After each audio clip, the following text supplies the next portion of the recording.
Hello विद्यार्थियों, आज पुनः स्वागत है, अभिनंदन है। हम लोग गोदान उपन्यास के 10 भाग पढ़ चुके हैं और आज 11वां भाग पढ़ेंगे। 10वें भाग में हमने पढ़ा कि गोबर दुनिया के बारे में जब पता चलता है कि माँ बनने वाली है तो डर जाता है। दुनिया भी बहुत डरी हुई होती है। वो समझाता है कि वो मेरी माँ के पास जाएगा तो वो बहुत सहृदय हैं और वो रख लेंगी, और उसको समझा बुझा कर लाता है। लेकिन जब घर पास आ जाता है तो वो छोड़ करके चला जाता है, उसे झूठ बोल के कि मैं भी आ रहा हूँ।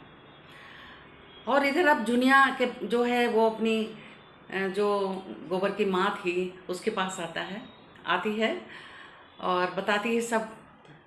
धनिया बहुत परेशान और बहुत नाराज़ होती है, उल्टा सीधा भी बोलती है। होरी को बुला के लाती है, उसको समझाती हुए कहती है।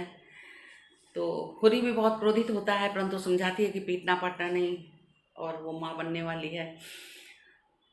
अब एक विचार बनता है कि दोनों मिलके उसको रख लेते हैं, क्योंकि दुनिया बहुत परेशान होती है। किंतु ये बात जब समाज में धीरे धीरे फैलती है तो लोग अपोजिशन करते हैं कि उसको क्यों रखा। बहू मानने को तैयार नहीं होते हैं, उल्टा बोलते हैं, बदचलन बोलते हैं। पंचायत बैठती है और पंचायत में सब उसे भला बुरा कहते हैं और कहते हैं क्यों पड़े हो, इसको निकाल के बाहर करो। तो होरी समझाता है, कहता है कि भाई उसको कहाँ निकालें, उसका जो भोला पिता है वो तो रखेगा नहीं, क्रोधित बैठा है, और जो भाई हैं मारने मरने को तैयार बैठे हैं। तो ऐसी हालत में वो कहाँ छोड़े, और अगर भोला तैयार हो जाता है रखने को तो वो भेज देगा। लेकिन ऐसा नहीं होता है। तो ये तय होता है कि होरी जो है समाज से अलग कर दिया जाएगा, और अगर अलग नहीं होना चाहता है तो उसके ऊपर 100 रुपये जुर्माना और 30 मन अनाज देगा। 100 रुपये उस समय में, उस जमाने में जब हमारा देश आज़ाद नहीं हुआ था उसके पहले की कहानी है। बहुत बड़ी चीज़ थी। और गरीब किसान तो बहुत परेशान होता है। धनिया बहुत अपोजिशन करती है, उसका मानने को तैयार नहीं होती है कि हम इतना कहाँ से लाएंगे, हमने कोई गलत कार्य तो नहीं किया, हमने तो अपनी बहू को ही घर में रखा। लेकिन वो लोग नहीं मानते हैं। फिर होरी धनिया को डांटता डपटता है और घर भेज देता है, और ये तय होता है कि 100 रुपये और 30 मन अनाज देगा। तो होरी तैयार हो जाता है और खुशी खुशी घर आ जाता है, धनिया को बताता है। इधर गोबर जो छोड़ कर जाता है तो शहर चलते चलते शाम हो जाती है। सोचता चला जाता है कि अब जब आएगा तो वो सबको खुश कर देगा, बहुत सारा पैसा लाएगा, ऐसा स्वप्न देखता है। और अपने माँ बाप के लिए भी ऐसा ऐसा करेगा, कार्य नहीं करने देगा, बहुत सारी बातें सोचता है। अपनी पत्नी के लिए भी बहुत सारी चीज़ें लाएगा। शाम हो जाती है और एक गोविंद नाम के व्यक्ति से उसका जान पहचान होती है। वो उसको अपने घर आने के लिए आमंत्रित करता है। तो ये भी सोचता है कि अब कहाँ जाएंगे रात में, कहीं ना कहीं तो जगह विश्राम करना था। तो उसके घर चला जाता है और वहाँ विश्राम करता है। प्रातःकाल वो उठ करके शहर की ओर चल पड़ता है, और उसके बाद उन लोगों के साथ चलता हुआ वह पहुँचता है। उसके बाद सुबह जब उठता है तो वो चल देता है, और उसके साथ गांव के और भी मजदूरी के लिए बहुत सारे व्यक्ति भी निकले हैं। शहर पहुंचता है, वहाँ जहाँ पर जमघट होता है मजदूरों का, वहाँ लोग लेने आते हैं। वहीं से जो है हम लेखक के शब्दों में कहानी सुनते हैं।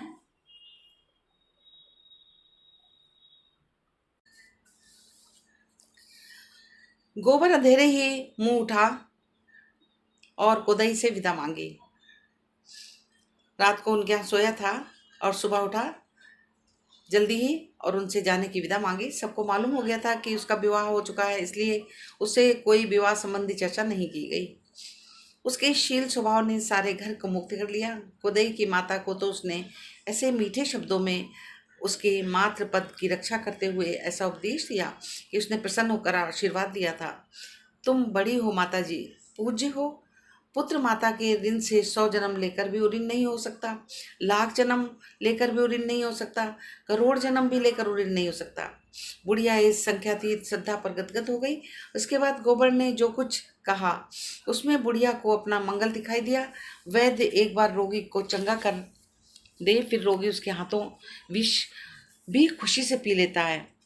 अब जैसे आज ही बहू घर से उठ कर चली गई तो किसकी हेठी हुई?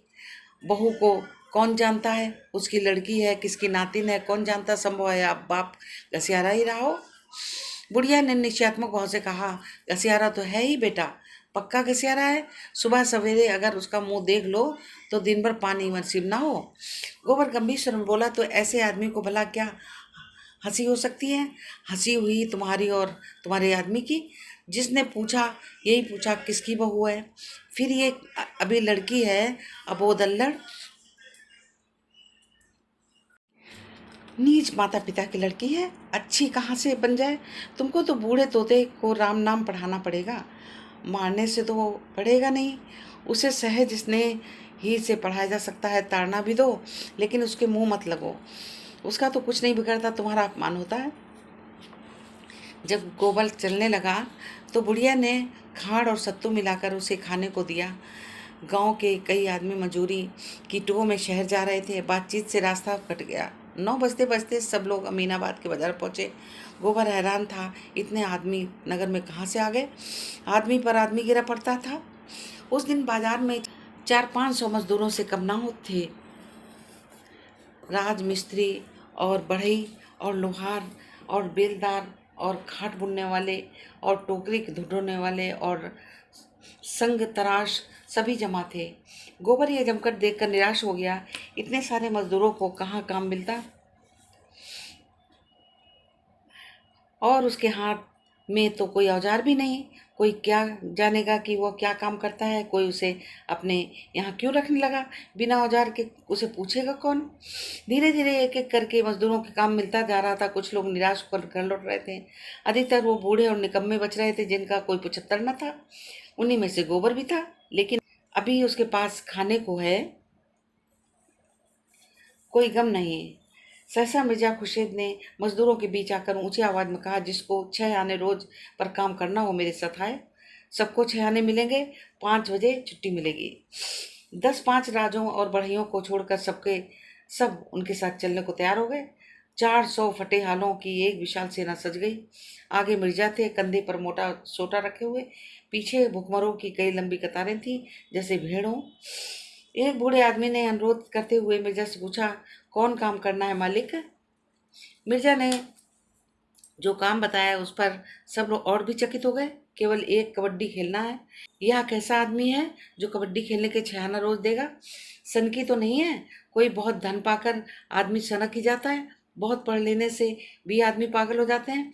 कुछ लोगों को संदेह होने लगा, कहीं ये कोई मखौल तो नहीं है? यहाँ से घर ले जाकर कह दे कोई काम नहीं है तो कौन इसका क्या कर लेगा? वह चाहे कबड्डी खिलाए, चाहे आंख पिचौली, चाहे गुल्ली डंडा, मजूरी पेशगी दे दे। ऐसे झक्कड़ आदमी का क्या भरोसा? गोबर ने डरते डरते कहा, मालिक हमारे पास तो कुछ खाने को नहीं है, पैसे मिल जाए तो कुछ लेकर खा लूं।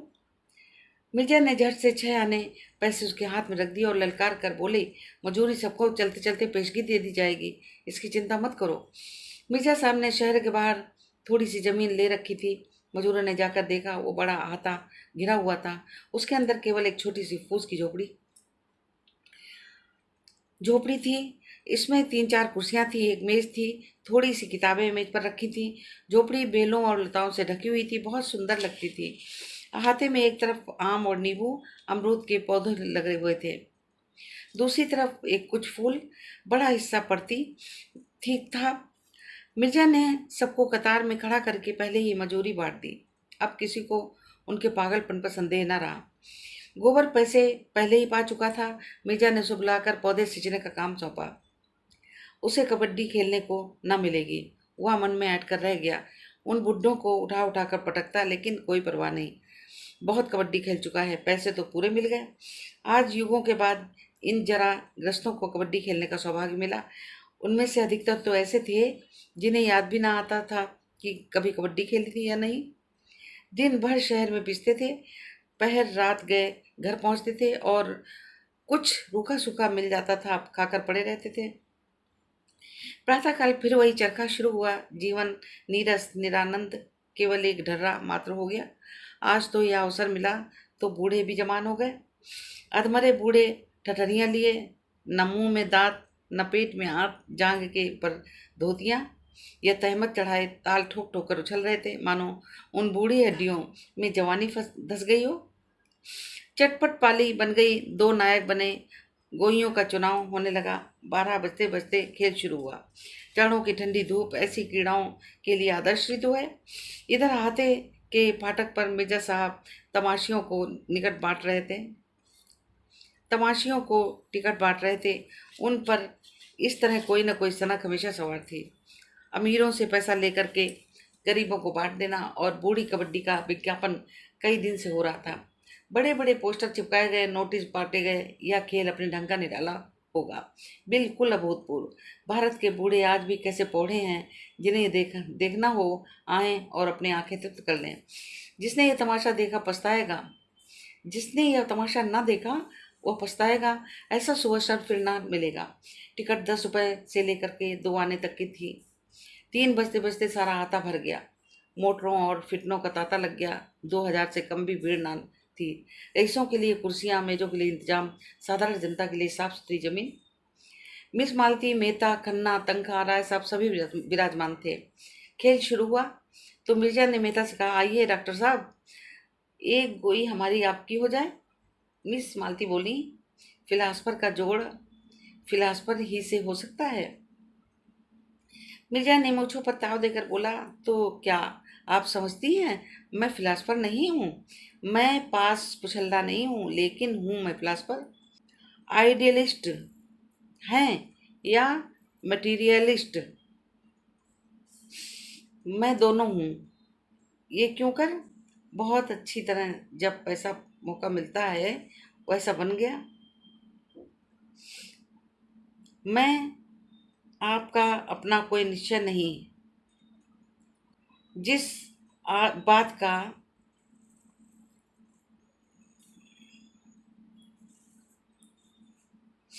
बहुत अच्छी तरह, जब जैसा मौका देखा वैसा बन गया, तो आपका अपना कोई निश्चय नहीं है। जिस बात का आज तक कभी निश्चय ना हुआ और ना कभी होगा, उसका निश्चय मैं भला क्या कर सकता हूँ। और लोग आंखें फाड़ कर, किताबें चाट कर जिस नतीजे पर पहुँचे हैं, वहाँ मैं यूं ही पहुँच गया। आप बता सकती हैं किसी फिलासफर ने अकली गधे लड़ाने के सिवा और कुछ किया है? डॉक्टर साहब ने अचकन के बटन खोलते हुए कहा, तो चलिए हमारी और आपकी हो जाए। कोई ना माने,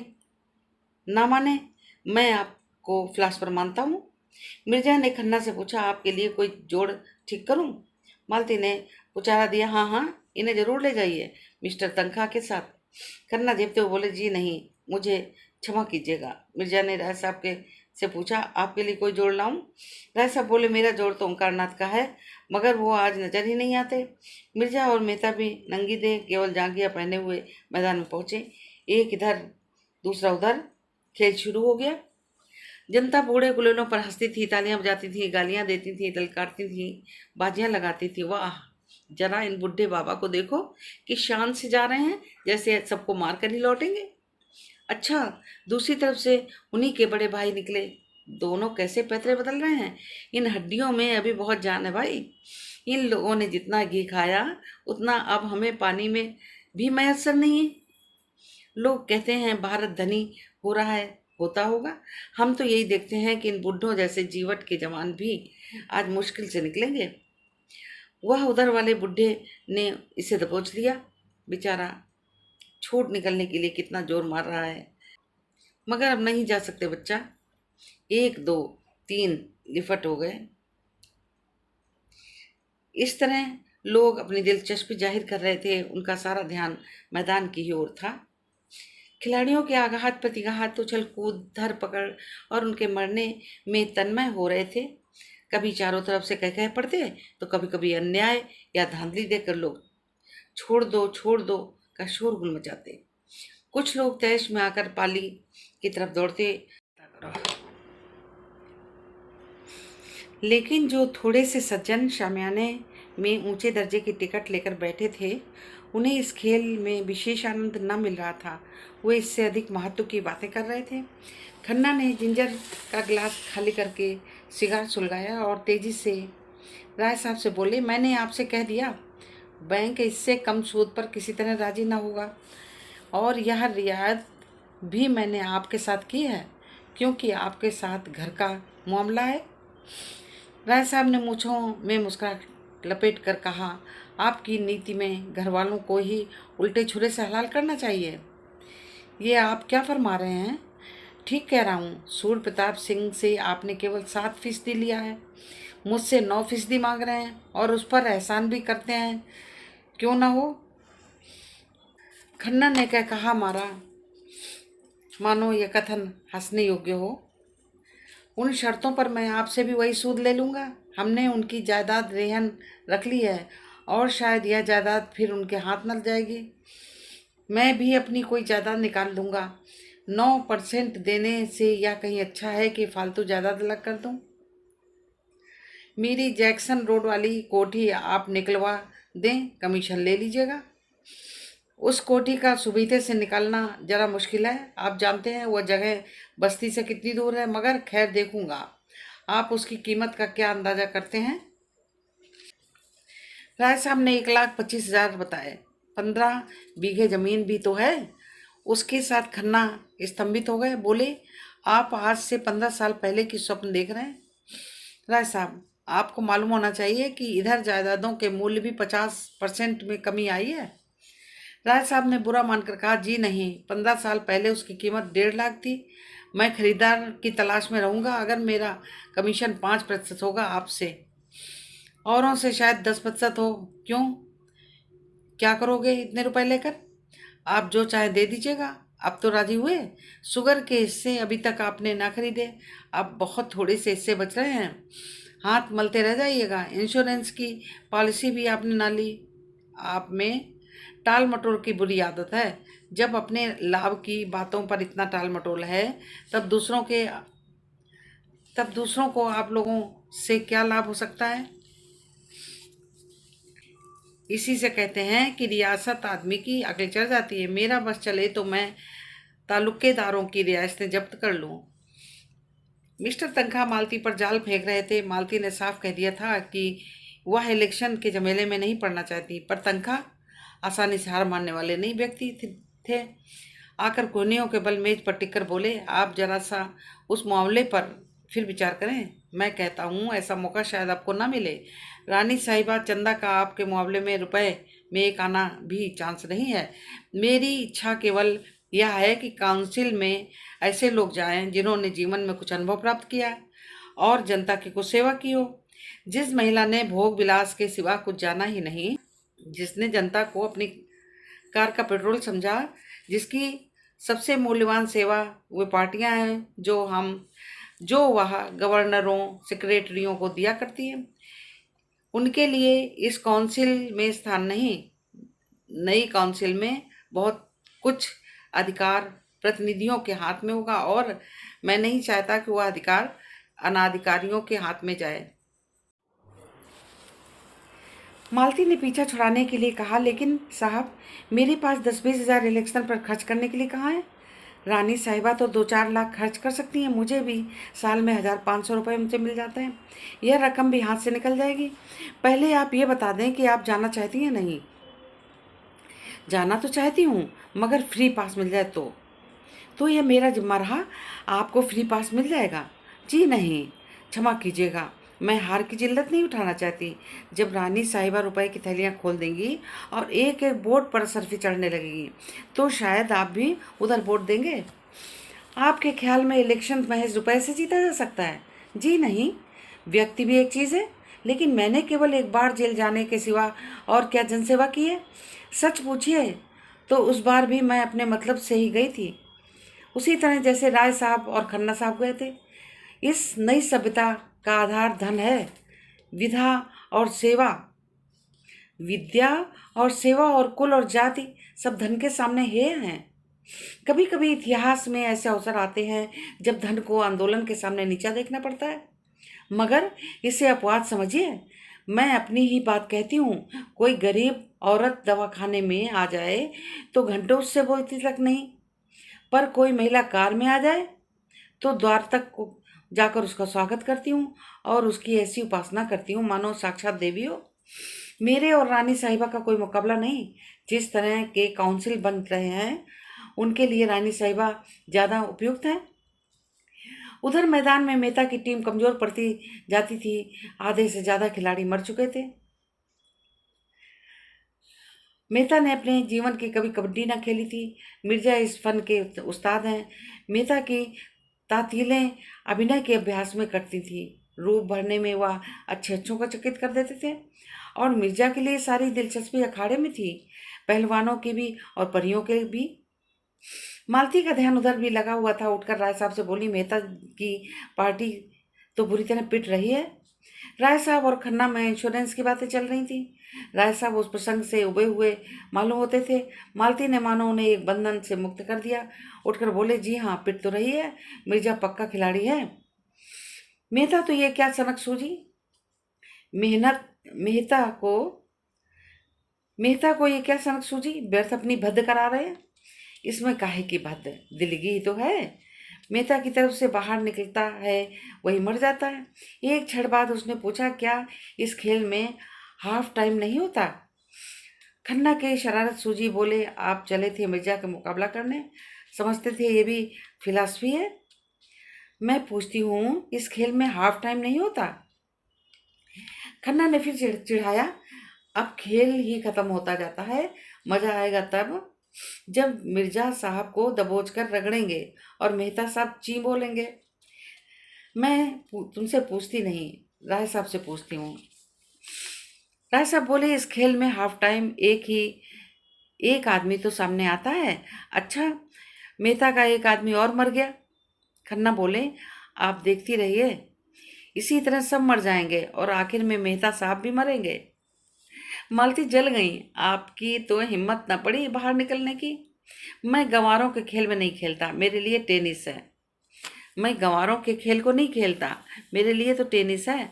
टेनिस में भी मैं तुम्हें सैकड़ों गेम दे चुकी हूँ। आपसे जीतने का दावा ही कब है। अगर दावा हो तो मैं तैयार हूँ। मालती उन्हें फटकार कर बताकर फिर अपनी जगह आ बैठी। किसी को मेहता से हमदर्दी नहीं। कोई ये नहीं कहता कि आप खेल खत्म कर दिया जाए। मेहता भी अजीब बुद्धू आदमी है, कुछ धांधली क्यों नहीं कर बैठते। यहाँ भी अपनी न्यायप्रियता दिखा रहे हैं। अभी हार कर लौटेंगे तो चारों तरफ तालियां पड़ने लगेंगी। अब शायद 20 आदमी उनकी तरफ होंगे। लोग कितने खुश हो रहे हैं। जो जो अंत समय पाता जाता था, लोग अधीर हो जाते थे और पाली की तरफ बढ़ते जाते थे। रस्सी का एक कटघरा सा बनाया गया था, वह तोड़ दिया गया। स्वयं सेवक रोकने की चेष्टा कर रहे थे, पर उत्सुकता के उन्माद में उनकी एक न चलती। यहाँ तक ज्वार अंतिम बिंदु तक आ पहुंचा और मेहता अकेले बच गए और अब उन्हें गूंगे का पार्ट खेलना पड़ेगा। अब सारा दमदार उन्हीं पर है। अगर वो बचकर अपनी पाली में लौट आते हैं तो उनका पक्ष बचता है, नहीं तो हार का सारा अपमान और लज्जा लिए हुए उन्हें लौटना पड़ेगा। वह दूसरे दिन के जितने आदमियों को छूकर अपनी पाली में आएंगे वे सब मर जाएंगे। उतने ही आदमी उनकी तरफ जी उठेंगे। सबकी आंखें मेहता की ओर लगी हुई थी। वो मेहता से बोले, जनता की चारों ओर से आकर पाली को घेर लिया। तन मेहता और अपनी पराकाष्ठा पर थी। मेहता कितने शांत भाव से शत्रुओं की ओर जा रहे थे। उनकी प्रत्येक गति जनता की प्रतिबिंबित होती जाती है। किसी की गर्दन टेढ़ी हुई जाती है तो कोई आगे को झुक पड़ता है। वातावरण गर्म हो गया है। पारा ज्वाला बिंदु पर आ पहुंचा है। मीता शत्रु दल में घुसे, दल पीछे हटता जाता है। उनका संगठन इतना दृढ़ है कि मेहता की पकड़ या स्पर्श कोई नहीं आ रहा है। बहुतों की तो आशा है कि मेहता कम से कम अपने पक्ष के 10-5 आदमियों को जिला लेंगे। वे निराश होते जा रहे हैं। सहसा मिर्जा एक छलांग मारते हैं, मेहता की कमर पकड़ लेते हैं। मेहता अपने को छुड़ाने के लिए जोर मार रहे हैं। मिर्जा को पाली की तरफ खींचने के लिए आ रहे हैं। लोग उन्मत्त हो जाते हैं। अब उनका पता चलना मुश्किल है कि कौन खिलाड़ी है और कौन तमाशाई। सब एक गड्ढम मड्ढ हो गए। मिर्जा और मेहता में मलयुद्ध हो रहा है। मिर्जा के कई बुड्ढे मेहता की तरफ लपके और उनसे लिपट गए। मेहता जमीन पर चुपचाप पड़े रहे। अगर वह किसी तरह खींच खांच कर दो हाथ और ले जाएं तो उनके 50 आदमी जी उठे, मगर 1 इंच भी नहीं खिसक सकते थे। मिर्जा उनकी गर्दन पर बैठे हुए थे। मेहता का मुख लाल हो रहा था, आंखें वीर बहुटी हो रही थी, पसीना टपक रहा था। मिर्जा अपने स्थूल शरीर को भार लिए हुए उनकी पीठ पर हुमच रहे हैं। मालती ने समीप जाकर उत्तेजित स्वर में कहा, मिर्जा खुर्शीद, ये फेयर नहीं है, बाजी डरा रही। खुर्शीद ने मेहता की गर्दन पर एक घस्सा लगाकर कहा, जब तक यह ची नहीं बोलेंगे मैं हरगिज न छोड़ूंगा। क्यों नहीं ची बोलते? मालती और आगे बढ़ी। ची बुलाने के लिए आप इतनी जबरदस्ती नहीं कर सकते। मिर्जा ने मेहता की पीठ पर हुमच कर कहा, बेशक कर सकता हूँ, आप इनसे कह दें ची बोलें, मैं अभी उठा जाता हूँ। मेहता ने एक बार फिर उठने की चेष्टा की, पर मिर्जा ने उनकी गर्दन दबा दी। मालती ने उनका हाथ पकड़कर घिसने की कोशिश करके वो कहा, यह खेल है, अदावत अदावत है। यह खेल नहीं, अदावत है। अदावत ही सही, आप न छोड़ेंगे? उसी वक्त जैसे भूकंप आ गया। मिर्जा साहब जमीन पर पड़े हुए थे और मेहता दौड़े हुए पाली की ओर भागे जा रहे थे। हजारों आदमी पागलों की तरह टोपियां और पगड़ियां छड़ियां उछाल रहे थे। कैसे यह काय पलट हुआ कोई समझ न सका। मिर्जा ने मेहता की गोद में उठा लिया, शामियाने तक पहुंचाए। प्रत्येक मुख पर ये शब्द थे, डॉक्टर साहब ने बाजी मार ली। प्रत्येक आदमी सारी हुई बाजी को एक बारगी पलट जाने के विस्मित था। सभी मेहता जीवट और दम धैर्य बखान रहे थे। मजदूरों के लिए पहले ही नारंगियां मंगा ली गई थी। उन्हें एक एक नारंगी देकर विदा किया। शामियाने में मेहमानों को चाय का आयोजन किया था। मेहता और मिर्जा एक ही मेज पर आमने सामने बैठे थे। मालती मेहता के बगल में बैठी थी। मेहता ने कहा, मुझे आज एक नया अनुभव हुआ।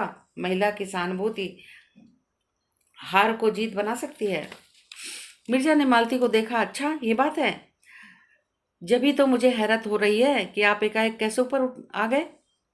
मालती शर्म से लाल हुई जाती थी, बोली, आप बड़े बेमरवत आदमी हैं मिर्जा साहब। मुझे आज मालूम हुआ, कसूर इनका है। ये क्यों ची नहीं बोलते थे? मैं तो चीना बोलता, चाहे आप मेरी जान ले लेते। कुछ देर बाद मित्रों में गपशप होती रही। फिर धन्यवाद मुबारकबाद के भाषण हुए और मेहमान लोग विदा हो गए। मालती को भी एक विजिट करनी थी, वो भी चली गई। केवल मेहता और मिर्जा रह गए। उन्हें अभी स्नान करना था। मिट्टी में सने हुए थे, कपड़े कैसे पहनते? गोबर पानी खींच लाया और दोनों दोस्त नहाने लगे। मिर्जा ने कहा, शादी कब होगी? मेहता ने अचंभे से आकर पूछा, किसकी? आपकी? मेरी शादी किसके साथ हो रही है? मिर्जा ने हंसकर कहा, वाह, आप तो ऐसा उड़ रहे हैं गोया ये भी छिपाने की बात है। नहीं नहीं, मैं सच कहता हूँ, मुझे बिल्कुल खबर नहीं है। क्या मेरी शादी होने जा रही है? और आप क्या समझते हैं, मिस मालती आपकी कंपेनियन बनकर रहेंगी? मेहता गंभीर भाव से बोले, आपका ख्याल बिल्कुल गलत है मिर्जा जी। मिस मालती हसीन हैं, खुशमिजाज हैं, समझदार हैं, रोशन ख्याल हैं, पर मैं भी उनमें कितनी ही और भी उनमें कितनी खूबियां हैं, लेकिन मैं अपनी जीवन संगनी में जो बात देखना चाहता हूँ उनमें नहीं है और ना शायद हो सकती। मेरे जहन में औरत वफा और त्याग की मूर्ति है, जो अपनी बेजबानी से, अपनी कुर्बानी से अपने को बिल्कुल मिटाकर पति की आत्मा का एक अंश बन जाती है। देह पुरुष की रहती है और आत्मा स्त्री की होती है। आप कहेंगे, मर्द अपने क्यों नहीं मिटाता, औरत ही से क्यों उसकी आशा करता है? मर्द में वह सामर्थ्य नहीं है, वह अपने आप को मिटाएगा तो शून्य हो जाएगा। वो किसी खो में जो जा बैठा, वह किसी खो में जा बैठेगा और सर्वात्मा में मिल जाने का स्वप्न देखेगा। वह तेज प्रधान जीव है और अहंकार में यह समझकर कि वो ज्ञान का पुतला है, सीधा ईश्वर में लीन होने की कल्पना करता है। स्त्री पृथ्वी की भांति धैर्यवान है, शांति संपन्न है, सहिष्णु है।